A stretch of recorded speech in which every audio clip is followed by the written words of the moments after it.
Hello, welcome back guys. My name is Kiran, and as you probably heard me say, I have been reading the long list and the subsequent short list of the International Booker picks.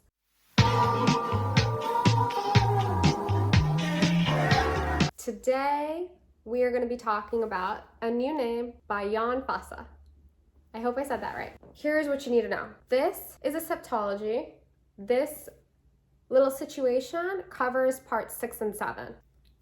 Now, I was a rebel and I did not read parts 1 through 5, but it's okay because Kiran from Katie Books told me, yeah, you can get by without reading them.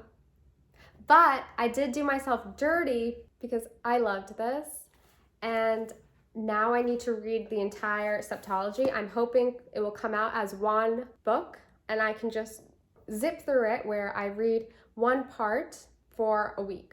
Does that make sense? You got what I'm saying, right? Part 1 on Monday, part 2 on Tuesday, etc. So what is this little situation about? Septology follows the lives of Usla, I hope I said that right, and his doppelganger. Now what does this mean? It means we have two people with the same name, same looks, and the same occupation.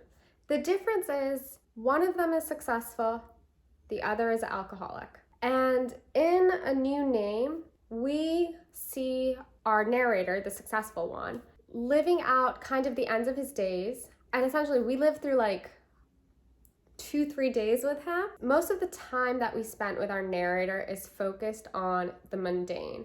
And what I mean by this is the mundane that consists of our everyday thoughts. It is having the same thoughts, remembering the same things over and over again. Our narrator routinely comes back to the refrain, I think and I think. That is that. That is the text. This is, in the author's own words, he calls his writing style slow prose. It is very slow. If you like plot, if you like action, if you like forward momentum, this is not for you.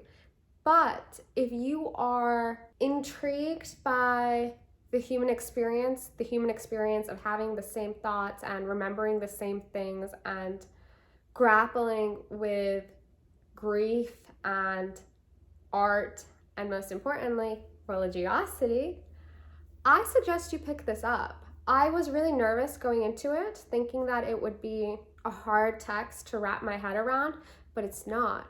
It's really easy to read, and because there are no periods, there's no full stop punctuation, you start and you just don't want to stop. It's literally as if, you know, when you go to an amusement park and in particular a water park, and there's that ride that is literally like called something like the lazy summer day, whatever it may be. It's literally just a stream and you have a little floating device and you just go along with it. That is what reading this is like. You just dive into this world, into this man's thoughts, and it is so hard to make yourself stop. I routinely would be like, okay, I'm just gonna read one more page and then I'm gonna put it down. But I couldn't. I would just keep on going because there are no chapters. There are no periods, so I had no place to stop. It's fascinating, yet also hypnotic and meditative and cyclical, rhythmic, all-consuming. It's out of this world.